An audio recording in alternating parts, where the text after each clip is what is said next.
السلام عليكم. هنعمل النهاردة حلا بارد سهل ولذيذ وخفيف جدا جدا.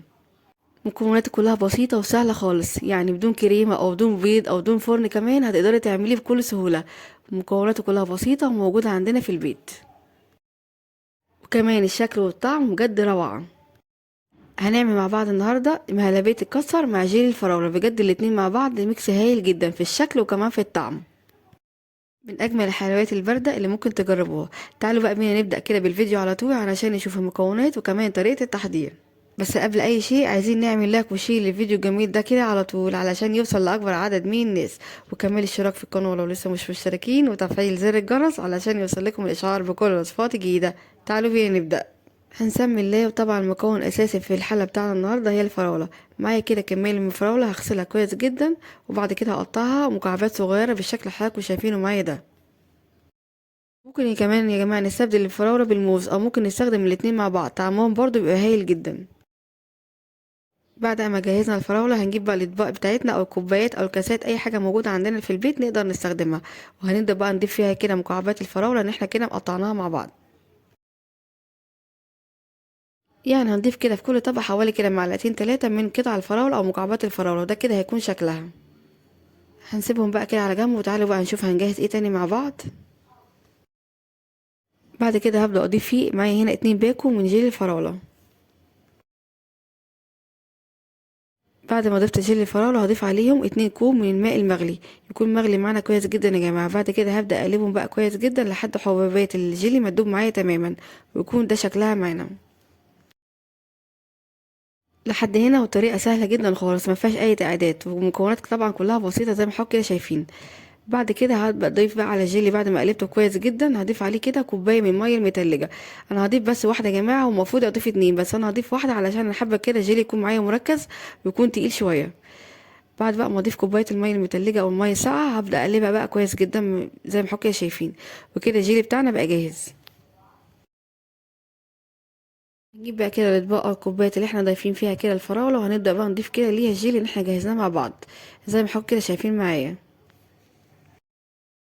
ده كده هيكون شكل الاطباق معانا بعد ما ضفت لهم الجيلي. هسيبه بقى كده في التلاجة لحد ما يتماسك معانا تماما. تعالوا بقى نشوف هنجهز ايه تاني مع بعض. وعلشان نجهز مهلبية الكسر هنحتاج ليمية كزرولة هضيف فيها 3 كوبايات من الحليب أو اللبن. هضيف عليهم 4 معالق كبار من بودرة الكسر الجاهزة. هضيف كمان معاهم 3 معالق كبار من السكر. السكر هنا يا جماعة كان مناسب جدا، لو حابة تزودي عن كده زودي، بس الكمية دي كانت مناسبة جدا. هنقلب بقى المكونات دي كده كويس جدا قبل بقى ما نبدأ نرفعها كده على النار. واول بقى ما نرفع الخليط ده كده يا جماعة على النار هنقلب بقى كده فيه تقليب مستمر، يعني مش هنشيل ايدينا منه خالص علشان ما يكلكعش معانا. واول بقى ما الخليط بتاعنا يبدأ يغلي معانا قوامه ويتقل ويكون بالشكل ده هطفي عليه النار، وهضيف له بقى معلقة كده كبيرة من الزبدة وكمان معلقة صغيرة من الفانيليا. هقلبهم بقى كده كويس جدا مع بعض، وكده مهلبية الكسر بقت جاهزة معانا.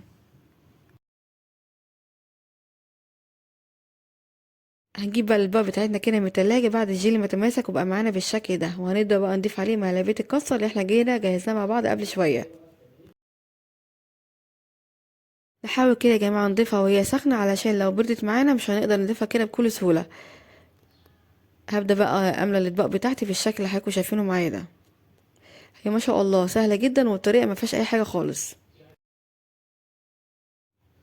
وده كده هيكون شكل الاطباق بتاعتنا بعد ما ضفت ليها مهلبية الكسر، بجد ما شاء الله حاجة في منتهى الجمال. بجد ما فيش اجمل من كده، ممكن تجربوه. بعد بقى كده ممكن ندخلهم كده التلاجة حوالي كده نص ساعة لحد ما مهلبية الكسر او طبقة الكسر كده تتماسك معانا، وده كده هيكون شكلها معانا. قبل التقديم بقى نزينها كده بحاجة بسيطة، انا زينتها كده بقطعة من الفراولة. هنجيب بقى كده حبة من الفراولة ونقسمها نصين، وكل نص نضيفه كده لكل طبق، وده كده هيكون شكلها بجد ما شاء الله. وده كده يا جماعة الشكل النهائي للطبق بتاعنا النهاردة، بجد سهل جدا وبسيط وفي منتهى الجمال والروعة. وكمان كده يعتبر من أجمل وألذ الحلويات الباردة اللي ممكن تجربوها، سهل جدا وبسيط خالص في مكوناته وكمان في طريقة تحضيره.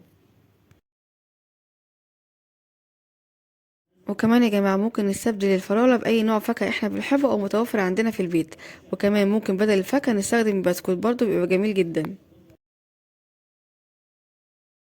الناس بقى اللي بتحب الحاجات السهلة والسريعة وفي نفس الوقت يكون شكلها حلو وطعمها كمان احلى، بجد جربوا ده هيعجبكم جدا. يلا بقى بسرعة جربوه بنفس الطريقة ونفس الخطوات وان شاء الله هيعجبكم جدا جدا. هسيب ليكم بقى مقادير الوصفة كلها مكتوبة في الوصف تحت الفيديو، وبالهنا والشفا مقدما لكل هيجربها. وبكده اكون خلصت فيديو النهارده معاكم. اتمنى بجد فيديو النهارده وصفة النهارده تكون عجبتكم واستفدتوا منها. لو عجبكم بقى فيديو النهارده وصفة النهارده ما تنسوش تعملوا لايك وشير للفيديو الجميل ده كده على طول علشان يوصل لاكبر عدد من الناس، وكمان الاشتراك في القناة لو لسه مش مشتركين وتفعيل زر الجرس علشان يوصل لكم الاشعار بكل الوصفات الجديدة. اشوفكم على خير ان شاء الله في فيديو جديد. مع السلامة.